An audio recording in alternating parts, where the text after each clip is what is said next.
(2020년 12월 6일) 대강절 둘째 주 주일 예배를 시작하도록 하겠습니다. 우리 다 같이 조용히 기도 드리시겠습니다.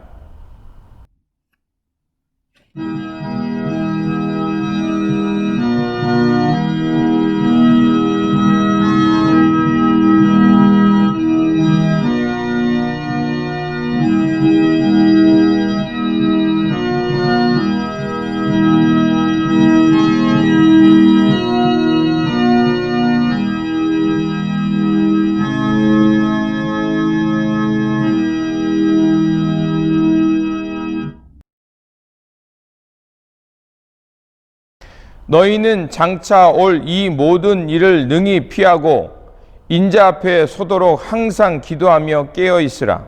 신실하신 하나님, 2000년 전에 메시아이신 예수 그리스도를 보내시고 십자가와 부활, 승천을 통하여 우리의 구원자가 되게 하셨습니다. 바로 그 예수께서 이 땅에 평화와 정의를 완성하기 위해 다시 오실 것을 믿으며 기다리오니 이 예배를 통하여 우리 안에 하나님의 거룩한 진리와 숨결을 불어넣어 주시옵소서. 그래서 우리는 아침을 기다리는 파수꾼처럼 늘 깨어 진리 안에 머물며 다시 오실 주님을 맞을 준비를 하게 하여 주시옵소서. 살아서 이 역사 가운데 함께 하시는 우리 구주 예수 그리스도의 이름으로 기원하옵나이다. 아멘. 찬송가 10장입니다.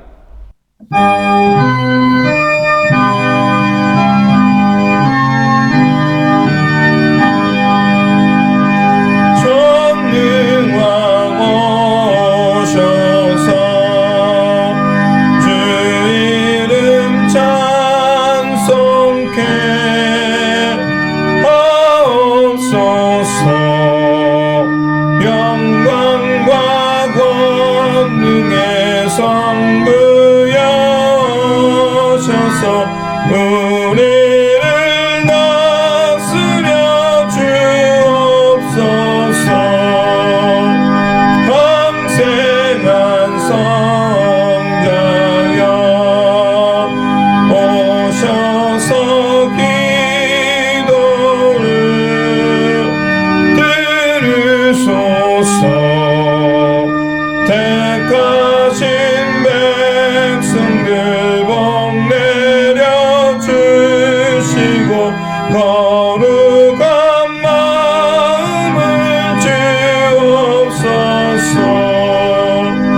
위로의 주 성령 오셔서 큰 증거 주옵소서. 전능한 주시여 각 사람 마음에서 떠나지 마시고 계십소서.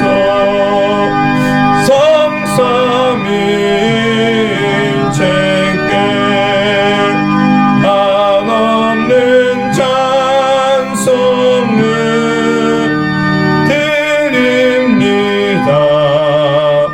존귀한 주님을 영광 중배하고 영원히 모시게 하옵소서.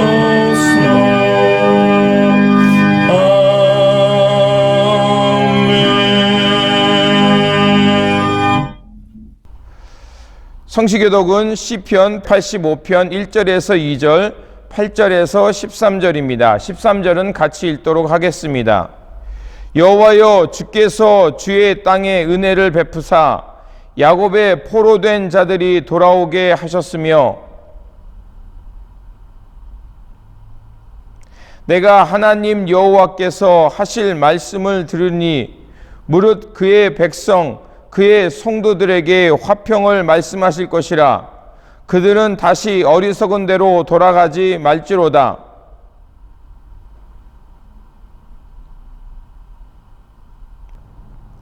인애와 진리가 같이 만나고 의와 화평이 서로 입맞추었으며, 여호와께서 좋은 것을 주시리니 우리 땅이 그 산물을 내리로다. 의가 주 앞에 앞서가며 주의 길을 닦으리로다. 아멘. 우리 다 같이 사도신경으로 우리의 신앙을 고백하도록 하겠습니다. 나는 전능하신 아버지 하나님, 천지의 창조주를 믿습니다.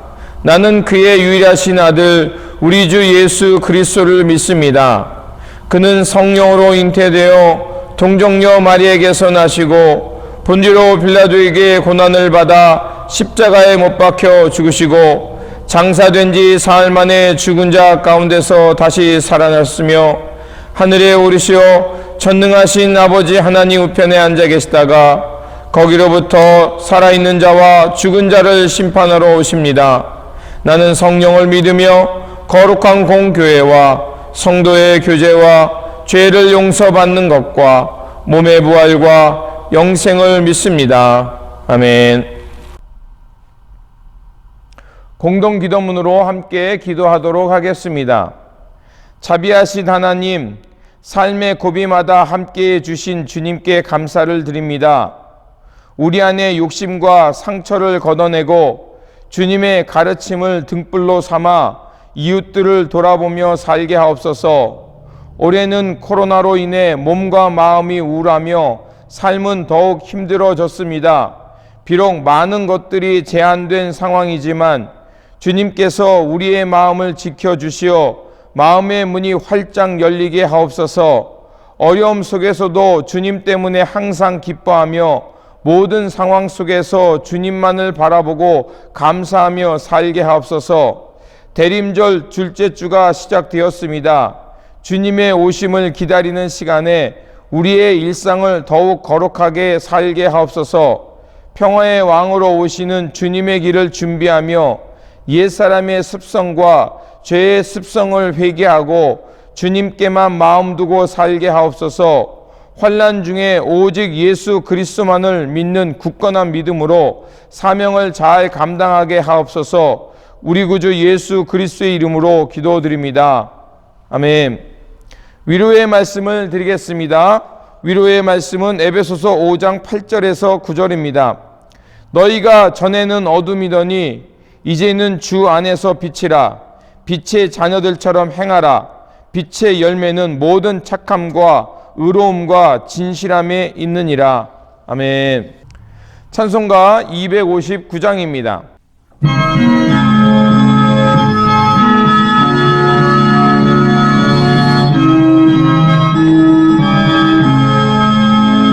예수 십자가의 흘림으로써 그대는 씻기어 있는가.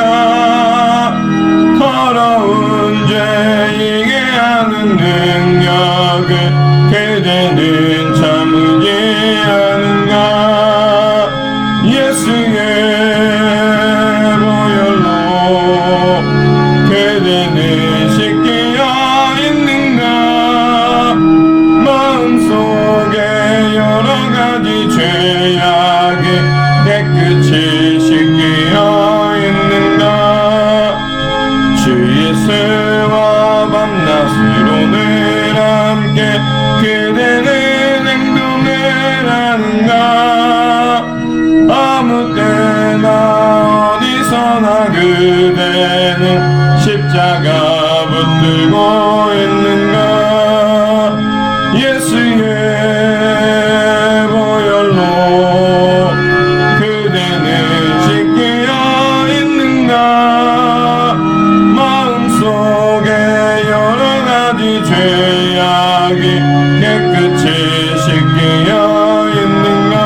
거룩한 곳 천국에 들어갈 준비가 됐는가. 예수의 보혈로 그대는 씻겨 있는가. 마음속에 여러가지 죄악이 깨끗이 씻겨 있는가. 모든 죄에 더러워진 예복을 주 앞에 지금 담았소서.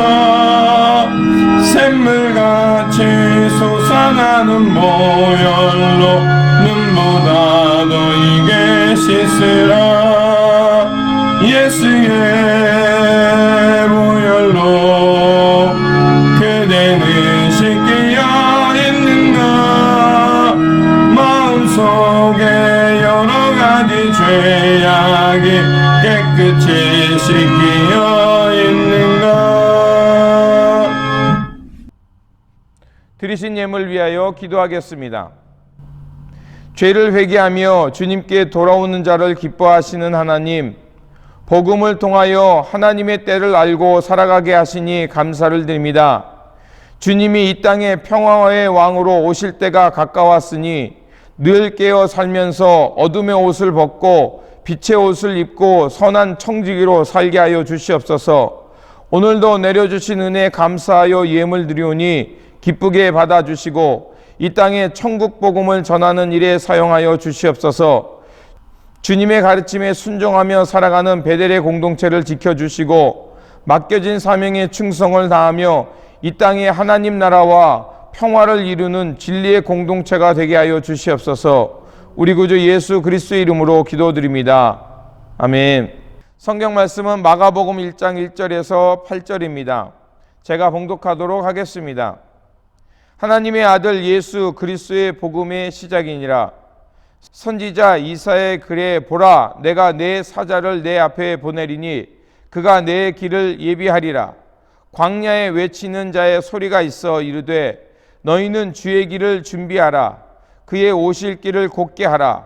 기록된 것과 같이 세례 요한이 광야에 이르러 죄 사함을 받게 하는 회개의 세례를 전파하니 온 유대 지방과 예루살렘 사람이 다 나아가 자기의 죄를 자복하고 요단강에서 그에게 세례를 받더라. 요한은 낙타 털옷을 입고 허리에 가죽띠를 띠고 메뚜기와 석청을 먹더라. 그가 전파하여 이르되 나보다 능력 많으신 이가 내 뒤에 오시나니 나는 굽혀 그의 신발끈을 풀기도 감당하지 못하겠노라. 나는 너희에게 물로 세례를 베풀거니와 그는 너희에게 성령으로 세례를 베푸시라.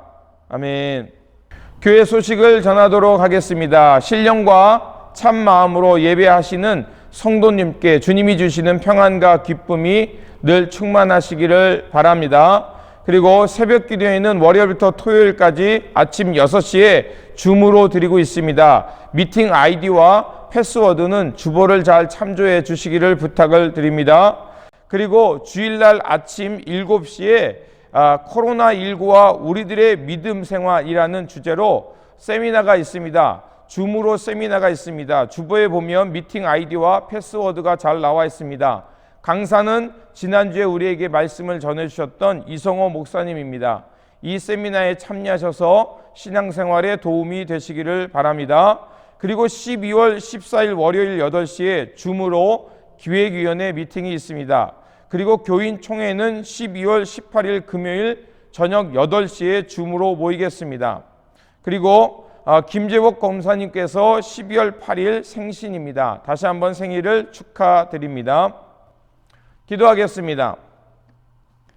이 땅에 하늘의 평화와 생명을 내려주신 하나님, 주님의 말씀으로 나가오니 말씀이 선포되는 이 시간을 통하여 성령으로 충만하게 하시고 말씀을 통하여 주님의 뜻을 깨달아 때를 분별하며 주님의 길을 준비하는 지혜로운 성도들이 되게 하여 주시옵소서. 우리 구주 예수 그리스도의 이름으로 기도드립니다. 아멘. 대림절 두 번째 주일입니다. 이 시간을 통하여 주님의 오실 길을 준비하는 시간이 되시기를 바랍니다. 이때에 우리 안에 있는 죄성을 회개하며 주님의 오실 길을 준비하는 한 주간이 되시기를 바랍니다. 마가복음에는 다른 복음서와 다른 특징이 있습니다. 다른 복음서에는 예수님의 족보와 탄생 이야기가 있는데 마가복음에는 그 말씀이 빠져 있습니다. 그리고 복음서를 시작하면서 이렇게 선포하고 있는 것을 알 수가 있습니다. 하나님의 아들 예수 그리스도의 복음의 시작이라. 예수 그리스도를 바로 소개하면서 이사야의 글을 인용하여 소개하고 있는 것을 볼 수가 있습니다. 그래서 2절에서 3절을 보면 선지자 이사야의 글에 보라 내가 내 사자를 내 앞에 보내리니 그가 내 길을 준비하리라. 광야에 외치는 자의 소리가 있어 이르되 너희는 주의 길을 예비하라. 그의 오실 길을 곧게 하라 라는 말씀이 있습니다. 마가는 특별히 구약의 이사야를 통해서 예수 그리스도의 복음을 곧바로 전하고 있는 것을 알 수가 있습니다. 그렇다면 마가는 왜 이렇게 복음을 시작했을까요? 마가복음이 쓰여졌던 상황을 이해하면 마가복음이 그렇게 쓴 이유를 알 수가 있습니다. 마가복음이 쓰여졌던 주후 70년경에는 매우 격동의 시기였습니다.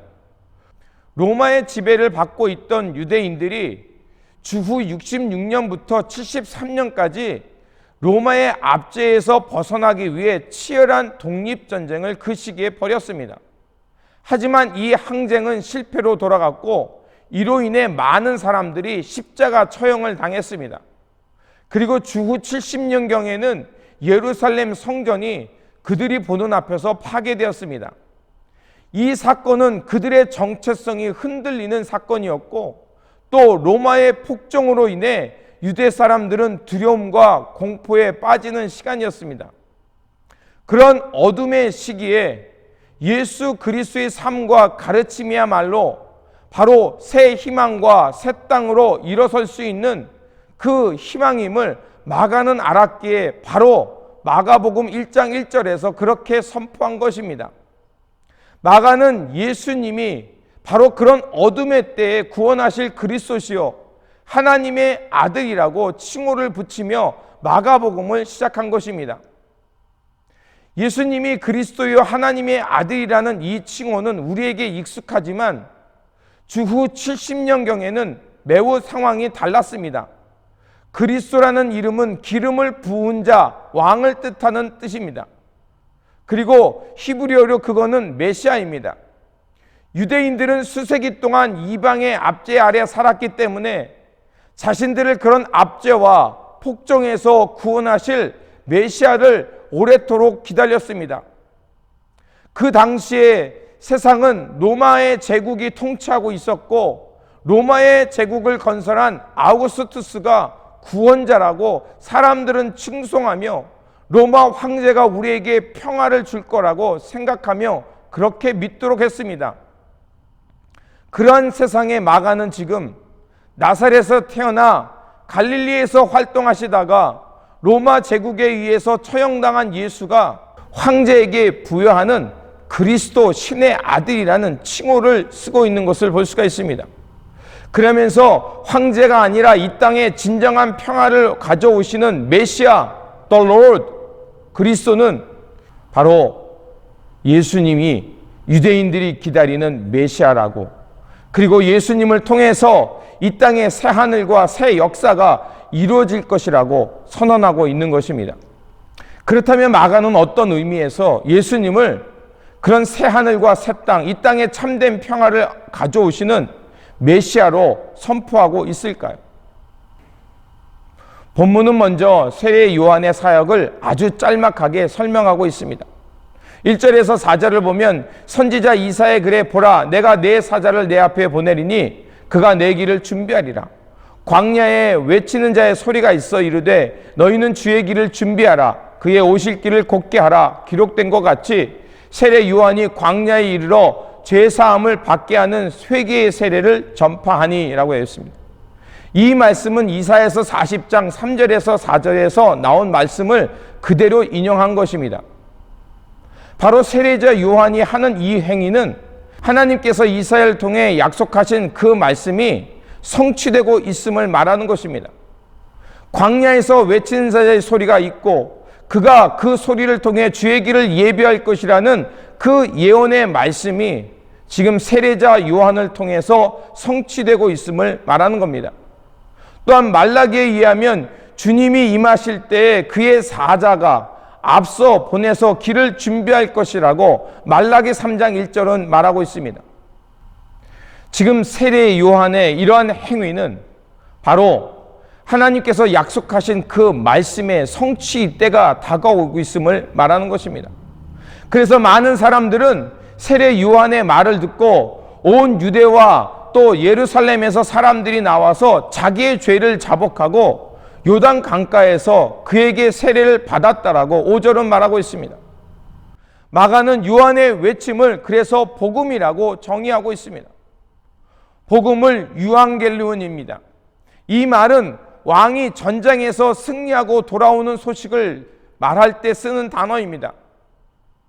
마가복음이 쓰여질 당시에 로마 제국을 건설한 아우구스투스 황제가 결국 황제로 등극하는 것이 복음이라고 말하던 그 세상이었습니다.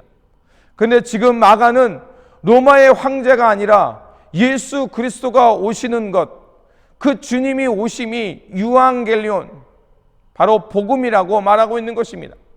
마가가 이렇게 말하는 것은 황제가 아니라 예수 그리스도가 우리 가운데 오셔야만 절망과 어둠 가운데 살아가는 사람들이 새로운 희망으로 일어나서 새로운 세상을 살 수 있기 때문에 그렇습니다.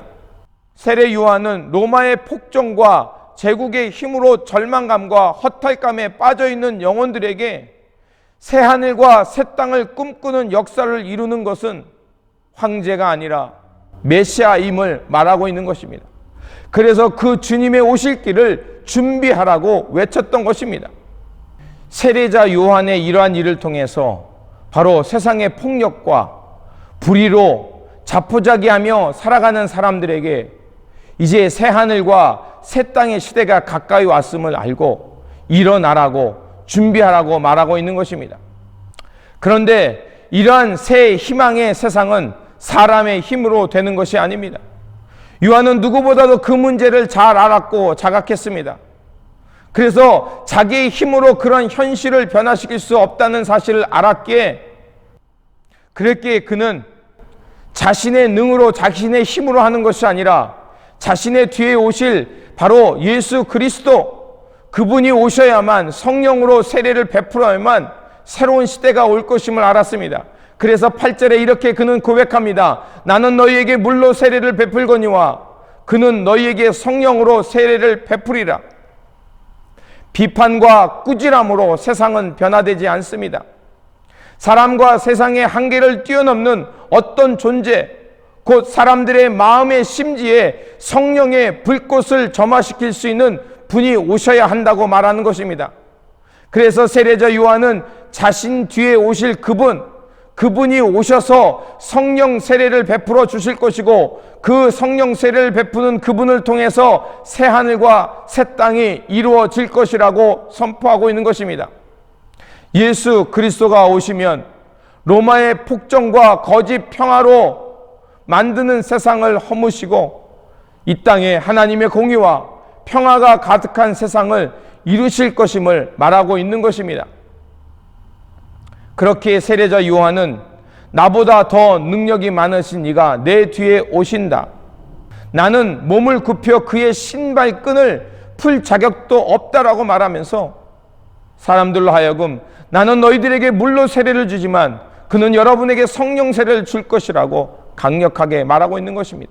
그렇습니다. 이 땅에 새 세상을 열고 진정한 하늘의 평화를 가져오시는 분은 바로 예수 그리스도입니다.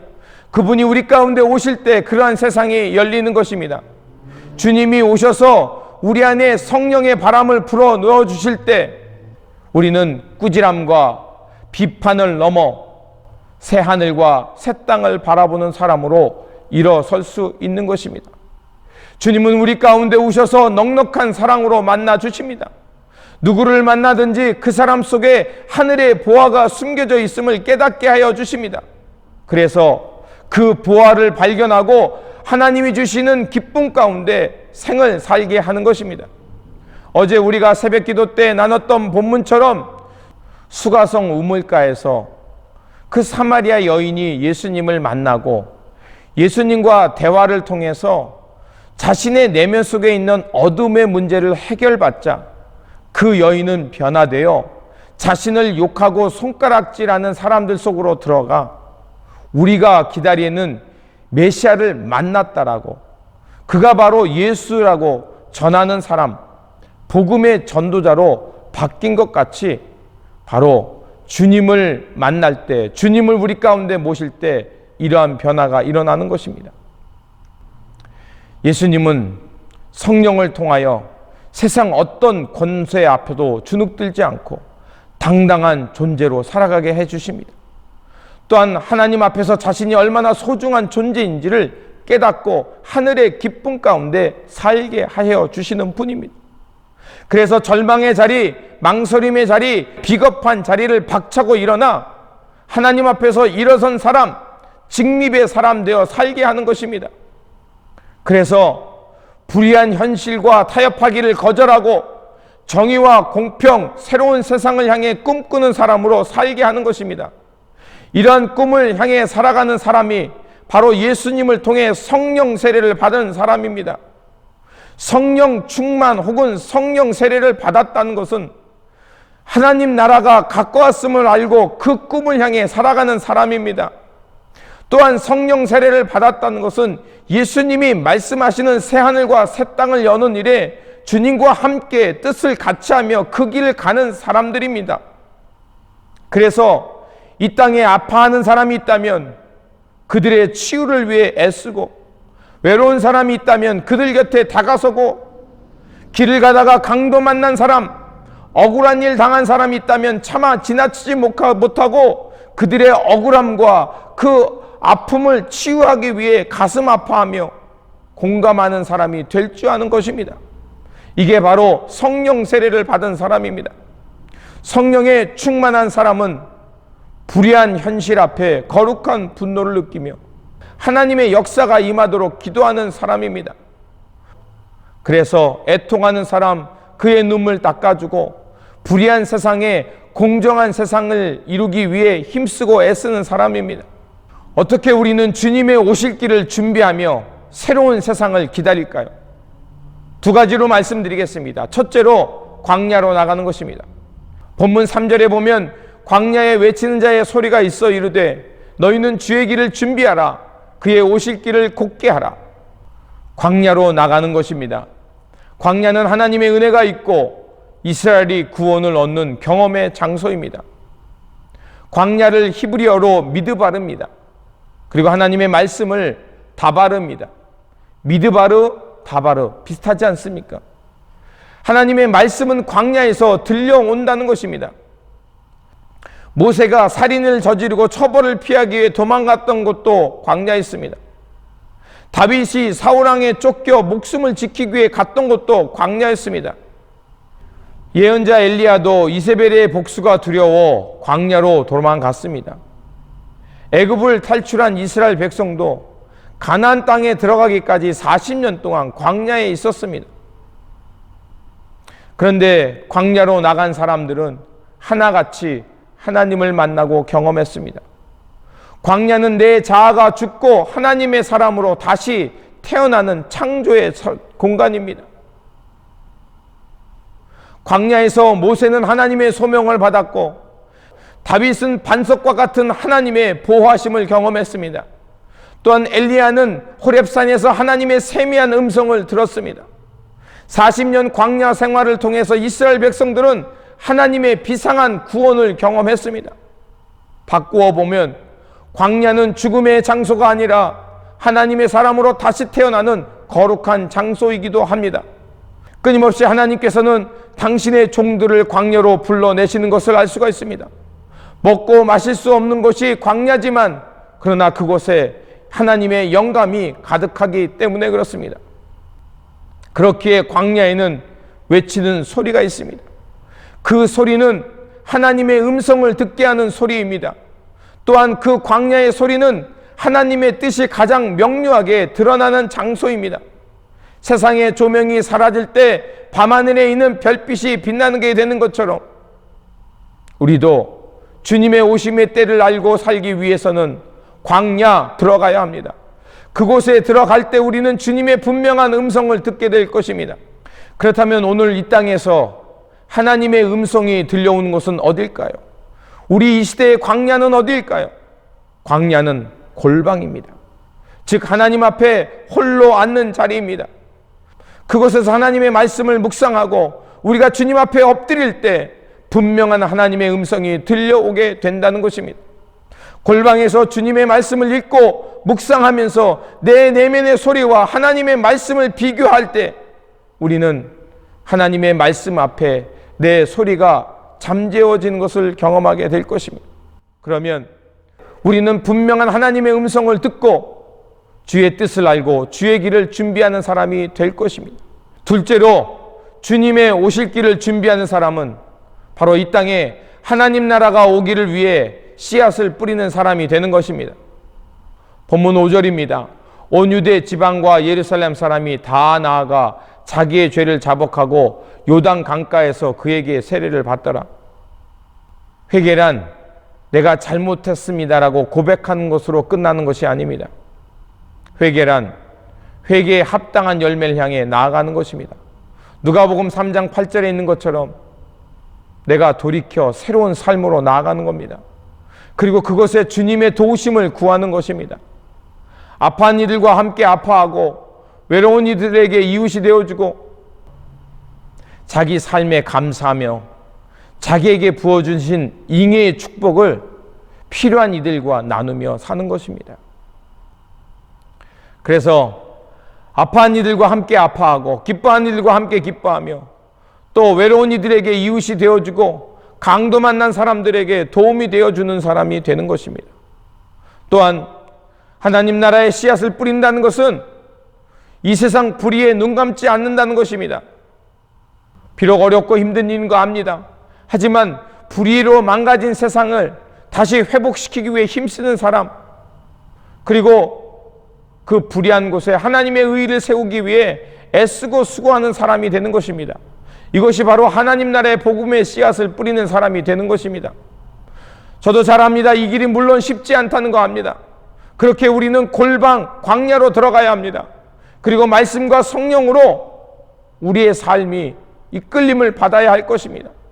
우리가 운전을 할 때 내비게이션이 있으면 길을 벗어나도 다시 길을 찾아 목적지에 이를 수 있는 것처럼 우리 영혼에 내비게이션을 달아야 합니다. 그렇게 우리는 골방에 들어가 하나님의 말씀에 집중하는 겁니다. 그렇게 골방으로 들어가 하나님의 말씀과 성령님의 이끌림이 있을 수 있도록 우리 영혼에 내비게이션을 달아야 합니다. 우리가 이렇게 영혼에 내비게이션을 달면 우리는 길을 잃었다가도 다시 중심을 잡고 하나님이 이끄시는 진정한 자유와 평화의 세계를 향해 나아갈 수 있습니다. 그렇게 우리는 광야로 나아가야 합니다. 광야로 나아가서 하나님 앞에 홀로 서는 자리에 나아가야 합니다. 그리고 그곳에서 옛사람의 자한을 깨트리고 세상이 심겨놓은 세계관을 변화시켜야 합니다. 우리가 이렇게 깨트리고 변화시킬 때 주님께서 그곳에 오셔서 성령 세례를 통해서 우리의 마음을 새롭게 하셔서 새하늘과 새 땅을 향해 살게 할 것입니다. 그러므로 의와 공평의 왕으로 오시는 예수 그리스도를 기다리는 이 시기에 주님이 우리 마음 가운데 오실 수 있도록 광야 골방으로 들어가 불의와 거짓 분쟁 시기로 패였던 어둠의 골짜기를 메워내고 죄악으로 높아졌던 언덕을 깎아내 평지를 만들며 회개에 합당한 열매를 맺으며 준비하시기 바랍니다. 그래서 평화의 왕, 의의 왕으로 오신 예수 그리스도를 향해 깨어 준비하는 이 대림절의 시간, 기다림의 시간이 되시기를 다시 한번 주님의 이름으로 축원드립니다. 기도하겠습니다. 이 땅에 평화와 의의 왕으로 오시는 주님, 주님이 오심이 가까웠음을 말씀을 통하여 깨닫게 하여 주시니 감사를 드립니다. 주님, 지금이야말로 주님이 오실 때가 가까웠다는 줄 알게 하셨사오니 우리로 하여금 깨어 준비하게 하여 주시옵소서. 그래서 주의 말씀과 진리 가운데 거하며 하늘의 뜻을 분별하고 하나님이 원하시는 의와 진리와 사랑의 세계를 살아가는 저희들이 되게 하여 주시옵소서. 그래서 주님의 오심을 향해 준비하는 사람, 깨어있는 사람, 주님이 오셨을 때 잘하였다 칭찬받는 지혜의 삶이 될 수 있도록 도와주시옵소서. 우리 구주 예수 그리스도의 이름으로 기도드립니다. 아멘. 찬송가 179장입니다.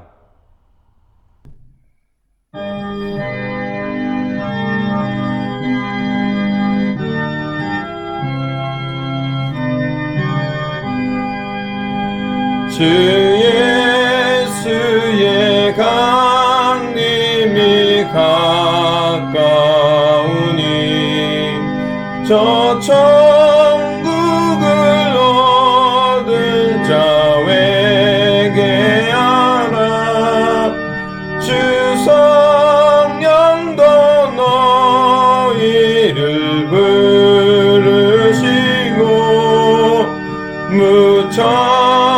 무천사도 나와서 영접하네. 주 예수님 너희를 찾으시니 왜 의심을 하면서 오지 않나.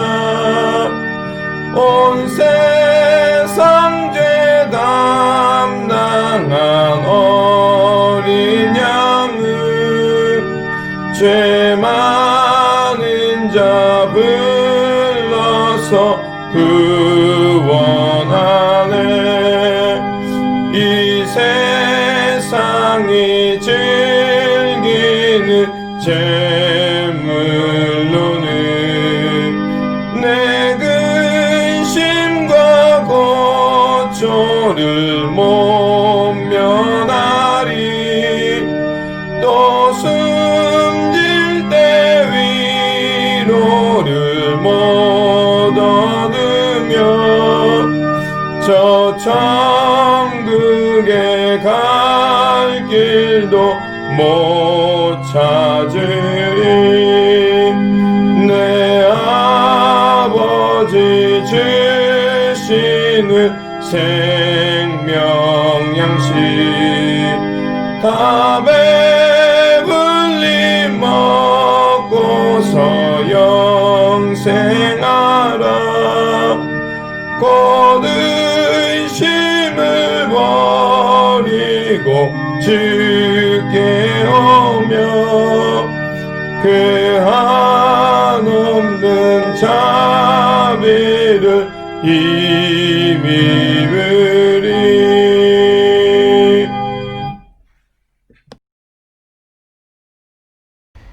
이제는 우리 구주 예수 그리스도의 은혜와 하나님 아버지의 극진하신 사랑하심과 오늘도 살아 역사하시는 성령님의 교통 감화하심이 오늘 주의 말씀을 듣고 이 땅에 평화와 공의의 왕으로 오시는 주님의 때가 가까웠음을 알고 죄를 자복하며 회개에 합당한 열매를 맺으며 주의 오실 길을 준비하며 살아가기를 결단하는 모든 성도님과 가정과 일터와 교회 위에 지금부터 영원토록 함께 하시길 간절히 축원하옵나이다. 아멘.